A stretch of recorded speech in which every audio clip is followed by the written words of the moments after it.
Hi sacks, my name is Hemant Jain and मैं आपके सामने कुछ पीएसयू बैंक्स की लिस्ट लेके आया हूँ जो आपकी स्क्रीन पे दिख रही होगी। मैं ये बहुत ही चीपर वैल्यूएशन पे ये स्टॉक्स अवेलेबल हैं, इसलिए मैं ये लिस्ट आपके सामने लेके आया हूँ। कमाल है, चीपर वैल्यूएशन। हाँ, किस बेसिस पे कह रहे हो कि इसकी वैल्यूएशन इतनी चीपर है? बताओ, कोई तो रीजन होगा ना इसकी इतनी चीप वैल्यूएशन का। जैसा कि आपको तो क्लियरली दिख रहा है कि इनकी जो करंट वैल्यू है, मार्केट वैल्यू, वो इनकी बुक वैल्यू से काफी कम है। वाह, ये तो काफी हाई बुक वैल्यू है।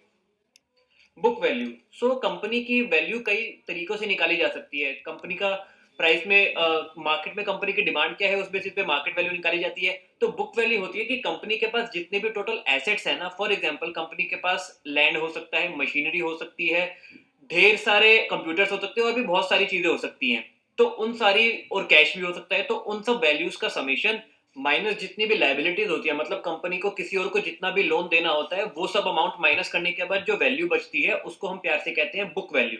और बुक वैल्यू पर शेयर होता है कि total book value divided by जितने भी शेयर होल्डर्स अवेलेबल है उतने। तो यूजुअली क्या होता है, फॉर एग्जांपल अगर मेरी कंपनी के पास लेट से 10 करोड़ का लैंड है या 10 करोड़ कैश है मेरी कंपनी के पास, और मेरी कंपनी को 5,000 करोड़ रुपए लोन देना है किसी को, 10,000 करोड़ रुपए कैश है, 5,000 करोड़ रुपए किसी को लोन देना है, तो मेरी जो बुक वैल्यू हो जाएगी वो हो जाएगी 5,000 करोड़। और अगर मेरे 1,000 करोड़ शेयर होल्डर्स हैं तो मेरी बुक वैल्यू पर शेयर हो जाएगी 5,000 crore divided by 1,000 crore share holders, that is equal to 5 rupees.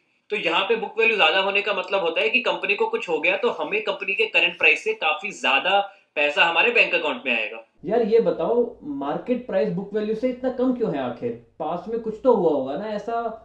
What are those reasons कि प्राइस इतना कम है इसकी बुक वैल्यू से? तो अमन सर, बेसिकली पास्ट में कुछ स्कैम्स हुए थे, जिन स्कैम्स की वजह से पब्लिक में इन पीएसयू बैंक्स को लेके इनकी एफिशिएंसी पे काफी ज्यादा क्वेश्चंस उठे थे। और इन पे काफी ज्यादा क्वेश्चंस उठने की वजह से पब्लिक में काफी ज्यादा नेगेटिव सेंटीमेंट था, जिसकी वजह से लोग इन्हें इतनी हाई वैल्यूएशन नहीं दे रहे थे। लेकिन अब क्लियरली देख पा रहे हैं कि अब इनकी बुक वैल्यू भी काफी ज्यादा इंप्रूव हो चुकी है, इनके प्रॉफिट्स भी ठीक हैं।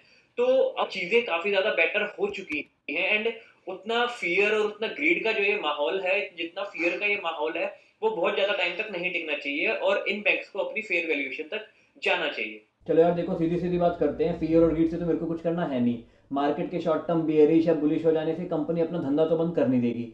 तुम मुझे बस इतना बताओ कि धंधा कैसा चल रहा है, प्रॉफिट इसके कैसे है, प्रॉफिट ऑल टाइम हाई पे है या नहीं है, मुझे बस इतना बताओ। सर, बेसिकली कैनरा और यूनियन बैंक के रिजल्ट्स ऑल टाइम हाई पे ही चल रहे हैं अभी, ईयरली बेसिस पे भी। और बाकी बैंक्स ने बेसिकली 2012-2013 के अराउंड काफी अच्छे रिजल्ट दिखाए थे। अभी उनके result dot all time high पे नहीं है, लेकिन इंप्रूवमेंट बहुत ज्यादा है। There is literally significant improvement in their results right now. चलो धंधा तो सही चल रहा है, मतलब धंधे में तो कोई दिक्कत वाली बात मेरे को लगी नहीं। थोड़ा प्राइस टू अर्निंग रेशियो के बारे में भी बता दो यार। सर, पी रेशियो की बात की जाए तो इनकी पी रेशियो भी काफी ज्यादा अट्रैक्टिव है। सभी बैंक्स की पी रेशियो 14 से कम है एंड इवन यूनियन बैंक की पी रेशियो तो 6.3 पे है। पी रेशियो होता है प्राइस टू अर्निंग रेशियो।